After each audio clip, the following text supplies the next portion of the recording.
Aamulla kun hommiin tulin, puhelin tuo pirisi. Hymyyn aurinkoiseen sulin, jännä fiilis virisi. Pomo huusi, nyt hän valkkaa, tai siis ryhtyy arvomaan. Ketkä huomenna saa palkkaa, ketkä lähtee tarvomaan. YT-neuvottelut silloin piristää, jos vain elämässä pipo kiristää.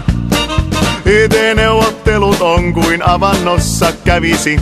Ensin kirpaisee, vaan sitten huolet hävisi.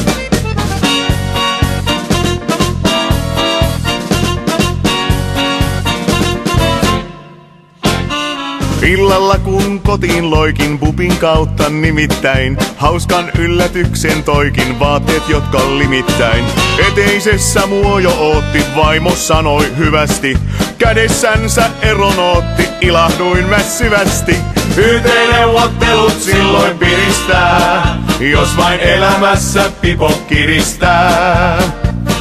YT-neuvottelut on kuin avannossa kävisi. Ensin kirpaisee, vaan sitten huolet hävisi.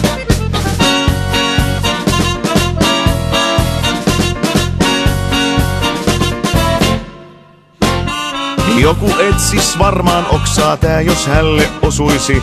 Vaan kun jutut oikein hoksaa, mitäs tässä hosuisi? Kun ei töitä oo, ei akkaa, onko kyse pulmasta? Vaiko hymyn huuleen nakkaa, riippuu näkökulmasta.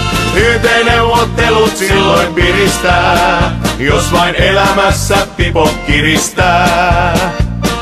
YT-neuvottelut on kuin avannossa kävisi.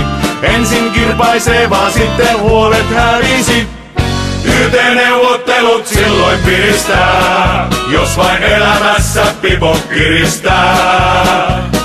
YT-neuvottelut on kuin avannossa kävisi. Ensin